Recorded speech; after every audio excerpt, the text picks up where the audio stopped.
Hello students, I hope you all are fine. My name is Manisha and I am your biology educator.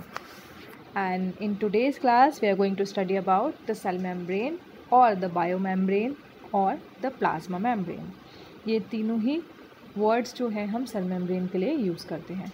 तो आज हम इसके बारे में डिटेल में पढ़ने वाले हैं। इससे पहले हम सेल वॉल ऑलरेडी पढ़ चुके हैं, तो अगर आपने वो लेक्चर नहीं देखा है तो प्लीज़ पहले जाके वो लेक्चर देख लीजिएगा। So now continue with this lecture. आज हम लोग सेल मेम्ब्रेन के बारे में पढ़ेंगे, स्ट्रक्चर के बारे में पढ़ेंगे and yes important thing the fluid mosaic model, the plasma membrane model. तो ये सेशन आप लोगों के लिए इम्पॉर्टेंट होने वाला है क्योंकि क्वेश्चंस यहाँ से काफ़ी बनते हैं। चलिए स्टार्ट करते हैं। सबसे पहले हम स्ट्रक्चर की बात करेंगे। प्लाज्मा मेम्ब्रेन किस तरह का स्ट्रक्चर है? इसका टर्म जो था वो नाइगेलियन कार्मर ने दिया था ओरिजिनली। बाकी उसके बाद काफ़ी सारे साइंटिस्ट आए थे, जैसे कि प्लाज्मा लेमा जो था, प्लाज्मा लेमा वर्ड वो प्लोए ने दिया था, और प्लाज्मा मेम्ब्रेन जो डिस्कवर किया था वो श्वान ने किया था। ये हम सेल में ऑलरेडी पढ़ चुके हैं। श्लाइडन एंड श्वान दो साइंटिस्ट थे जिन्होंने सेल थ्योरी देते टाइम इसको डिस्कवर किया था। प्लाज्मा मेम्ब्रेन बेसिकली श्वान ने डिस्कवर किया था। ठीक है,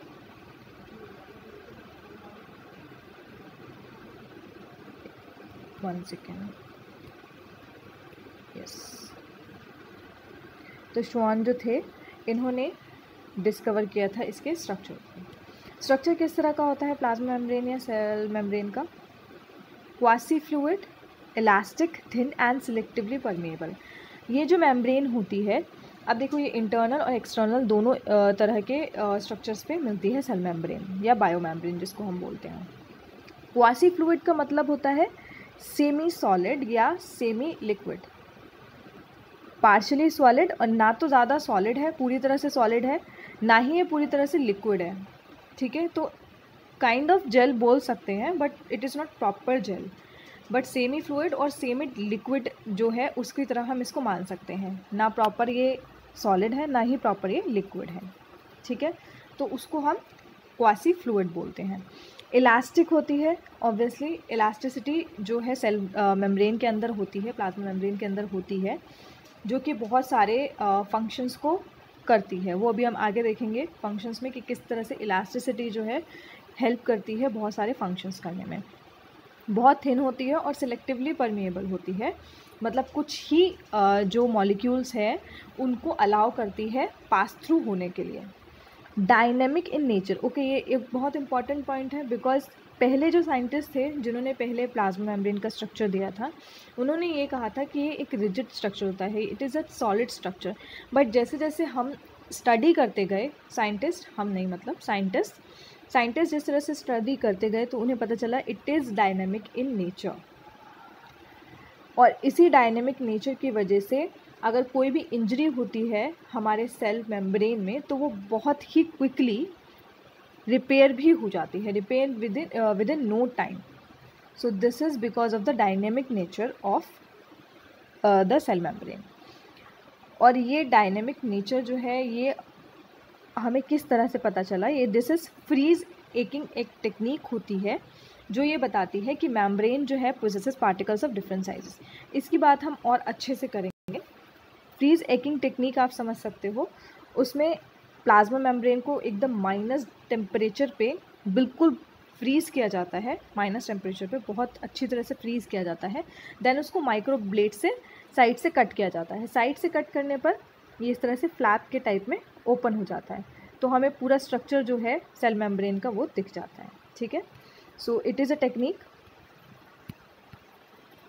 जो कि हम प्लाज्मा मेम्ब्रेन को देखने के लिए या स्टडी करने के लिए यूज़ करते हैं। और इस स्टडी ने, इस टेक्निक से हमें ये पता चलता है कि मेम्ब्रेन के अंदर बहुत सारे डिफरेंट साइज़ के पार्टिकल होते हैं।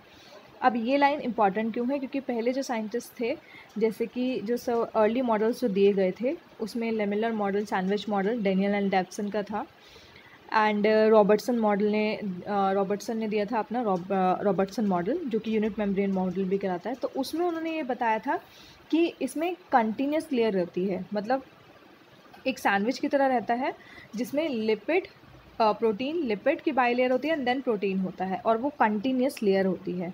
It is like this, you know, इधर इधर इसमें प्रोटीन है, लिपिड है, और यहाँ पे फिर से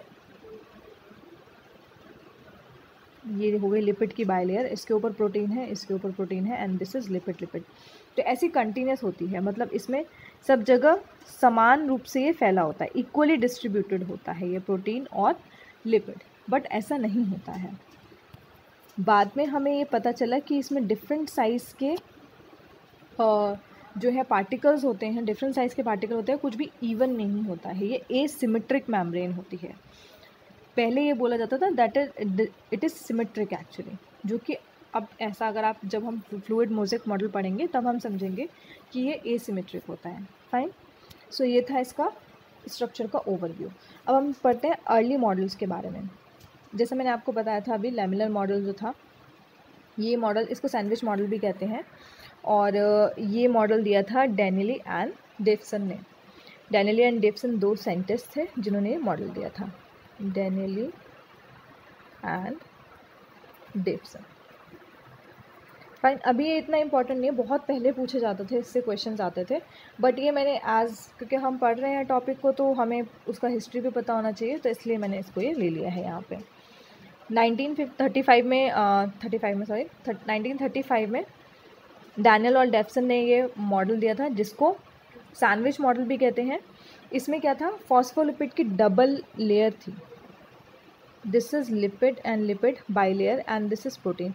और इसमें आप देख सकते हो इन्होंने इवनली डिस्ट्रीब्यूट किया है सारे प्रोटीन्स को, इस तरह से अटैच रहते हैं ये, इस मतलब ये पूरी लेयर होती है, कंटिन्यूस लेयर होती है प्रोटीन की, और यहाँ पे ये लिपिड की कंटिन्यूस लेयर होती है।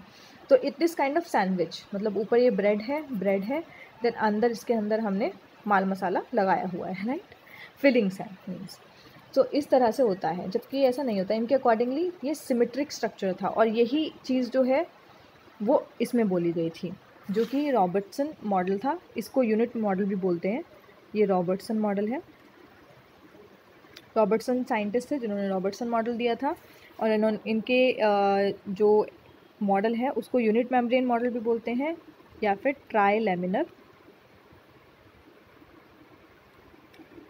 ट्राइलैमिनर मेम्ब्रेन का कॉन्सेप्ट इन्होंने दिया था। इन्होंने भी यही बताया था कि जितनी भी साइटोप्लाज्मिक मेम्ब्रेन है उनके अंदर सिमिलर स्ट्रक्चर होता है, 3 लेयर का होता है ये, जिसमें कि 2 डेंस इलेक्ट्रॉन लेयर होती है प्रोटीन की, जो कि सैंडविच्ड होती है किसके बीच में,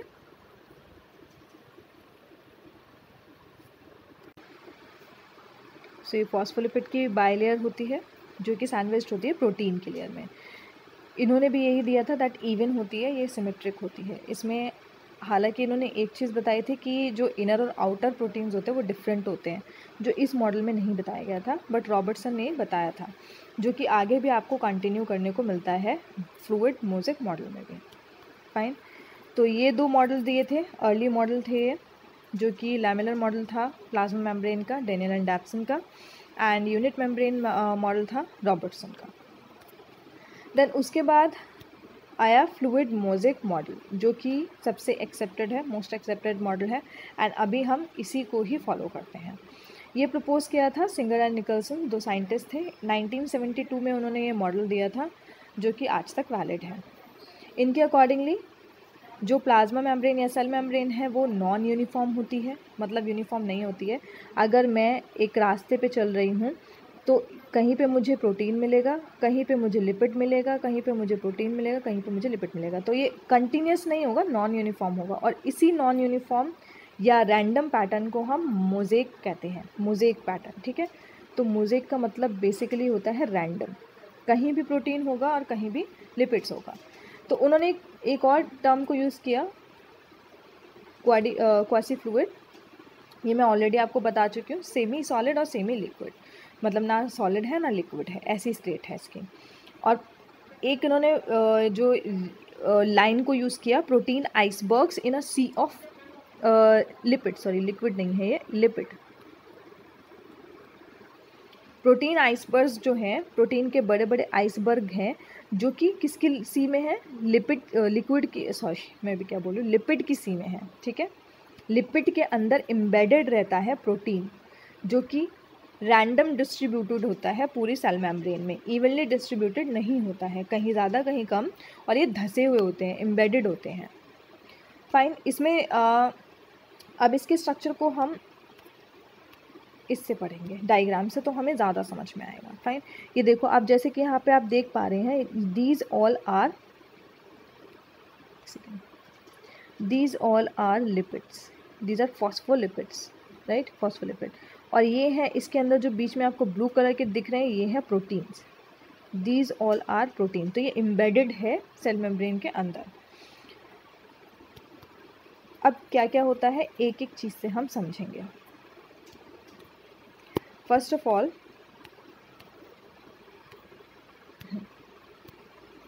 इसमें कुछ इंटरनल प्रोटीन्स होते हैं और कुछ एक्सटर्नल प्रोटीन होते हैं। इंटरनल को हम प्रोटीन को क्या बोलते हैं, इंट्रिंसिक या फिर इंटीग्रल प्रोटीन। ये आप इस डायग्राम में देख सकते हैं, these are the integral protein, जो अंदर की तरफ धसे हुए हैं। कुछ पेरीफेरी पे होते हैं जिसको एक्सट्रिंसिक या फिर पेरिफेरल प्रोटीन बोलते हैं। तो अगर मैं इसका डायग्राम बनाना चाहूँ, एक मिनट,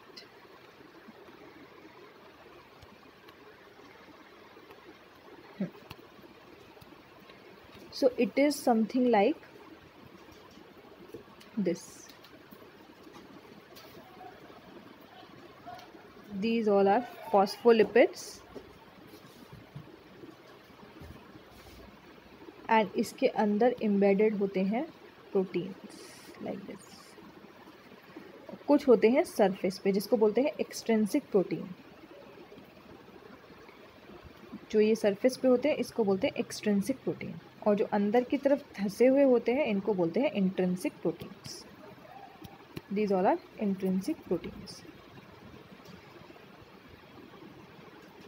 फाइन, वहाँ पे थोड़ा सा डायग्राम। फाइन, तो ये हमने यहाँ पे इसको समझ लिया अच्छे से, बिकॉज यहाँ पे थोड़ा सा ये डायग्राम फुल्ली है तो इसमें समझना थोड़ा सा डिफ़िकल्ट था, इसलिए मैंने आपको अलग से समझाया वो चीज़। इसमें आप देख सकते हैं ये जो प्रोटीन्स है, ये फॉस्फोलिपिड की बाइलेयर होती है। यहाँ पे आप देख सकते हो इस तरह से होते हैं ये, दीज आर फॉस्फोलिपिड्स। जो ऊपर का ये हेड होता है और एक ये जो नीचे निकला हुआ है इसको हम टेल कहते हैं, ठीक है। इसमें आप अच्छे से देख सकते हैं, this is hydrophilic head and this is hydrophobic tell. Hydrophilic, hydro means पानी, फिलिक मीन्स लविंग, तो this is the water loving head, और इसको हम बोलते हैं वाटरफोबिक या फिर जो मतलब नॉन हेट बोल सकते हैं, water hating tail. So it is not non loving,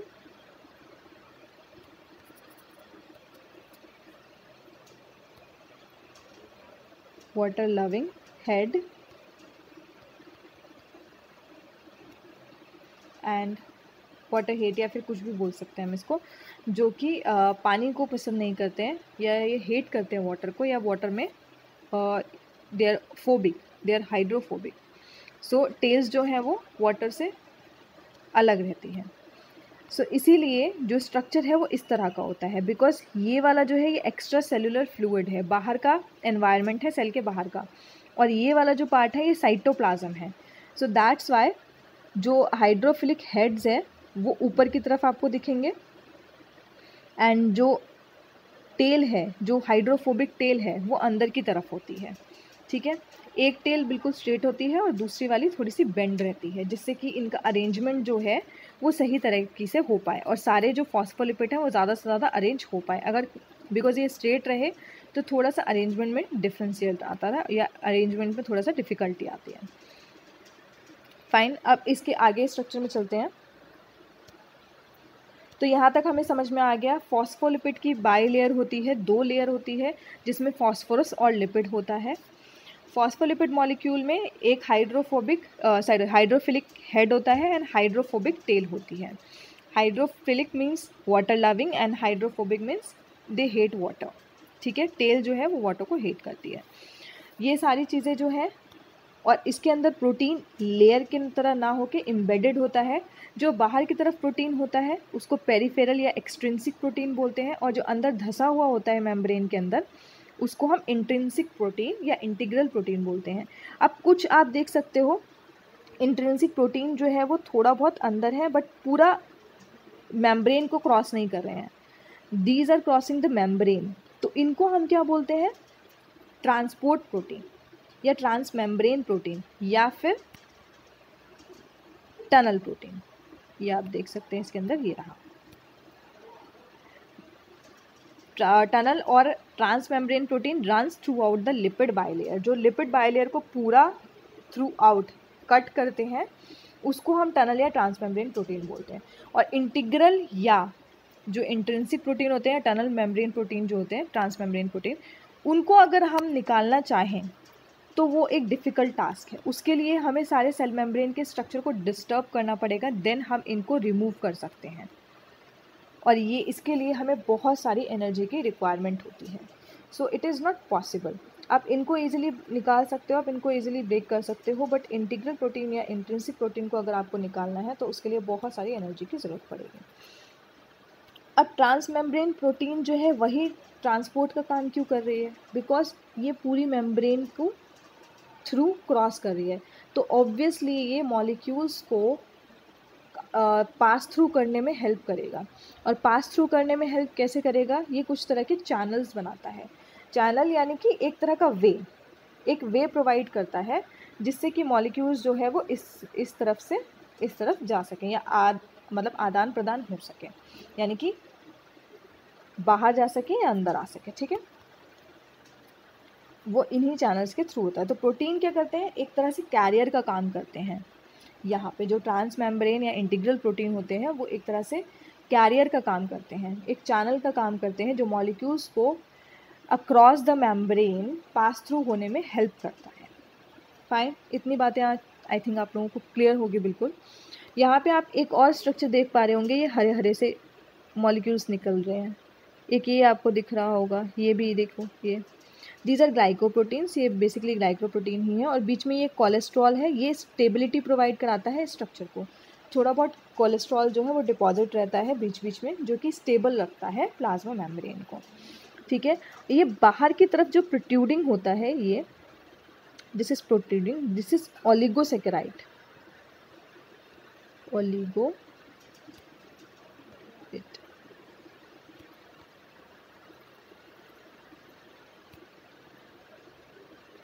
this is what oligosaccharide we all know that it is a kind of sugar, और ये बहुत इम्पॉर्टेंट रोल प्ले करता है यहाँ पे, because this is the recognisation point. ये antigen की तरह काम करता है। एंटीजन क्या होता है, ये हमारी बॉडी को जैसे कि हमारी बॉडी सेल्स जो है वो एक दूसरे को पहचान पाए, एंटीबॉडीज़ अपने एंटीजन को पहचान पाए, तो ये वो होते हैं, ये एंटीजन्स का काम करते हैं, या एक तरह से बोल सकते हैं ये अटैचमेंट का भी काम करते हैं, और सेल्स को रिकॉग्नाइज करने में हेल्प करते हैं कि ये उसी का है, ये सेल जो है उसी बॉडी का है, क्योंकि हर एक एंटीजन स्पेसिफिक होता है। सो इसलिए सबका सेल मेम्ब्रेन का जो ये कॉम्पोजिशन होता है ये वाला, ये भी स्पेसिफिक होता है। ओलिगोसेकेराइड है यहाँ पे जो कि स्पेसिफिसिटी देता है सेल को।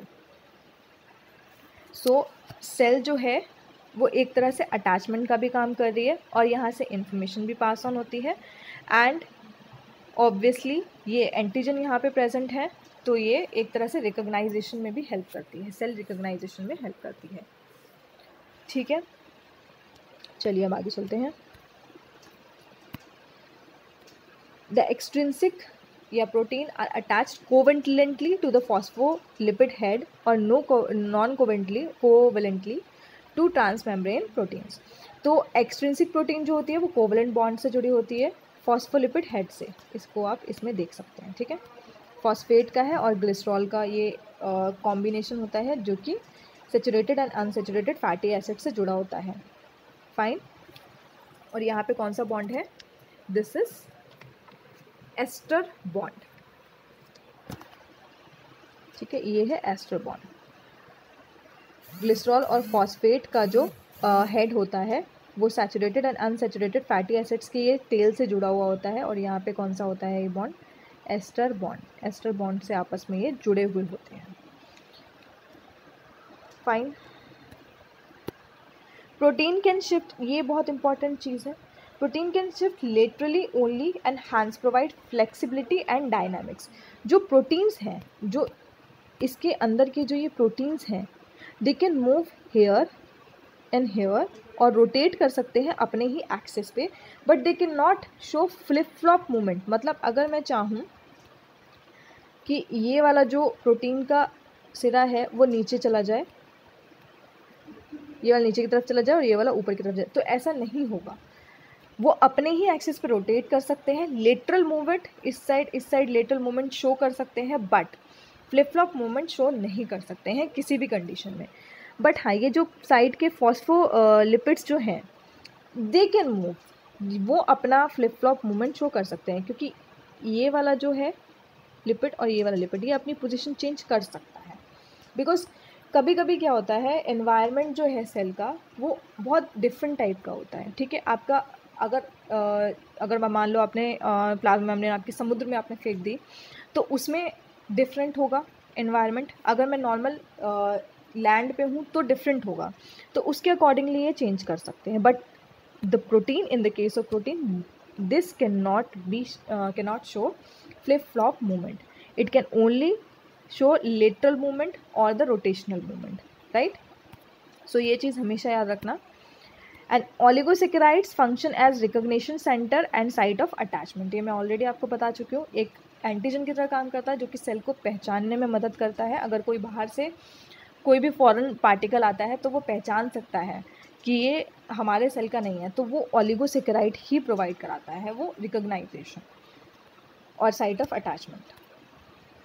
अब आते हैं इसके फंक्शन पे। ये था पूरा model, lipid bilayer model. I hope आप लोगों को अच्छे से हर एक स्ट्रक्चर समझ में आया होगा। फाइन, अब इसके फंक्शंस पे आते हैं हम। फंक्शंस में क्या है, कंपार्टमेंटलाइजेशन। कंपार्टमेंटलाइजेशन का मतलब क्या होता है, जो ये प्लाज्मा मेम्ब्रेन है वो एक सेल को दूसरे सेल से जोड़ने का काम करती है। तो ये कंपार्टमेंट्स बनाती है एक्चुअली, कि भाई ये तू एक सेल है, ये तू एक सेल है, तेरा फंक्शन ये है, ये तेरा फंक्शन है, ये तेरा फंक्शन, तो एक तरह से डिवाइड करती है। ठीक है। प्रोटेक्शन का ऑब्वियसली प्लाज्मा मेम्ब्रेन जो है, अब एनिमल्स के अंदर सेल वॉल तो होती नहीं है, तो this is the outer most layer, तो ऑब्वियसली प्रोटेक्शन का काम ये करेगा ही करेगा। Connection to adjacent cell, obviously plasma membrane जो है वो दूसरे सेल से कनेक्टेड होती है कनेक्शंस के थ्रू, जो कि अलग अलग तरह के होते हैं। सिलेक्टिवली परमेएबल होती है, कुछ ही जो मीन्स न्यूट्रिएंट्स होते हैं या मॉलिक्यूल्स होते हैं उनको अलाउ करती है, अदरवाइज सारों को नहीं करती। और सेमी परमेएबल होती है, ये सेमी परमेएबल होती है वाटर के लिए। सिलेक्टिवली परमेएबल होती है बाकी अदर मॉलिक्यूल्स के लिए, बट सेमी परमेएबल होती है वाटर के लिए। तो water can move through the plasma membrane easily. Antigen specificity oligosaccharides के टाइम में मैं बता चुकी हूँ आपको। अब इसमें पैसिव या एक्टिव डिफ्यूजन शो करता है ये, जब जैसे कि मैं बात कर रही हूँ मॉलिक्यूल्स के ट्रांसपोर्टेशन की, एक साइड से दूसरी साइड जा रहे हैं, पास थ्रू हो रहे हैं मेम्ब्रेन को, तो वो पैसिव भी हो सकता है, वो एक्टिव भी हो सकता है। पैसिव या फैसिलिटेटिव जो होता है वो होता है कंसंट्रेशन ग्रेडियंट के अलोंग, यानी कि साथ में, मतलब उसमें कोई एनर्जी की रिक्वायरमेंट नहीं होती है। कंसंट्रेशन ग्रेडियंट क्या होता है, means higher to lower concentration. इधर इस तरफ ज़्यादा पानी है, इस तरफ कम पानी है। वाटर का एग्जांपल लेके चल रही हूँ। Higher concentration to lower concentration हम जा रहे हैं, तो ऑब्वियसली हम कंसंट्रेशन ग्रेडियंट के साथ जा रहे हैं, तो हमें किसी एनर्जी की ज़रूरत नहीं होगी। यहाँ पे सिंपल फैसिलिटेटिव डिफ्यूजन हो जाएगा और जो मॉलिक्यूल है वो पास ऑन हो जाएगा कैरियर प्रोटीन के through.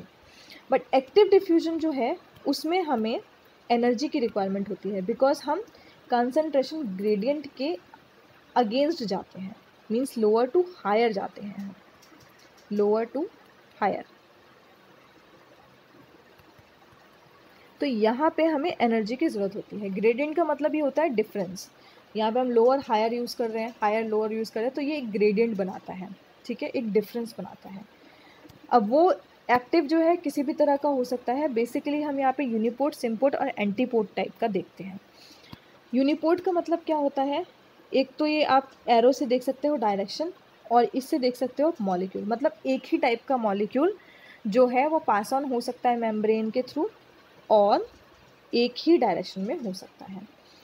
On the other hand symport क्या करता है, सिम्पोर्ट दो तरह के डिफरेंट टाइप ऑफ मॉलिक्यूल्स को पास ऑन होने देता है, बट ये भी यूनिडायरेक्शनल होता है। एक ही डायरेक्शन में जो ये मॉलिक्यूल्स है वो पास ऑन हो सकते हैं। मतलब ये वाला मॉलिक्यूल जो है, ये साइटोप्लाज्म वाला साइड था, तो साइटोप्लाज्म से ये सिर्फ बाहर ही जाएगा, अंदर की तरफ नहीं आएगा, ठीक है।